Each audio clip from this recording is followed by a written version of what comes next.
Assolutamente, assolutamente. Oggi un tempo da gladiatori e i ragazzi si sono comportati in campo da veri gladiatori. Niente, contentissimi del risultato, non abbiamo fatto niente perché veniamo da una serie di sconfitte, soprattutto le ultime venute male, mentre le altre non meritavamo perché i ragazzi hanno sempre dato tutto e abbiamo sempre ricevuto veramente i complimenti dagli avversari. L'ultima partita, in particolare con CJ e Football 8, abbiamo perso proprio anche la dignità, e quello che ho chiesto ai ragazzi, soprattutto ritrovare la dignità e lo spirito di gruppo. Finalmente stasera l'ho ritrovato, oltre al risultato sono contento di come i ragazzi hanno reagito in campo e dell'abbraccio al fine partita. No, assolutamente, anche i vari San Marco, Lippolis, lo stesso Bozzoni che purtroppo per vari problemi non riescono a stare al campo, lo stesso Celiani, il nostro bomber che manca ormai da svariato tempo.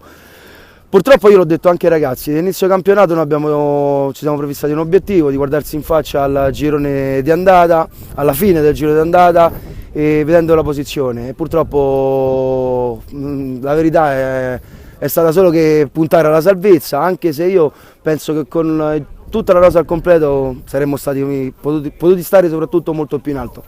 Sì, quella dell'andata è la nostra partita storica, strarimaneggiati siamo riusciti a battere una corazzata. È difficile, andiamo molto con i piedi di piombo lì, il campo Stella Azzurra è un campo che soffriamo in modo particolare, è un campo stretto, piccolo e noi non riusciamo a giocare, però come al solito saremo pronti a battagliare, se i ragazzi giocano con questo spirito andiamo lì e ci divertiremo, evitando di fare brutte figure come già è successo in passato. Complimenti a mister Alessandro Benedetti. Grazie.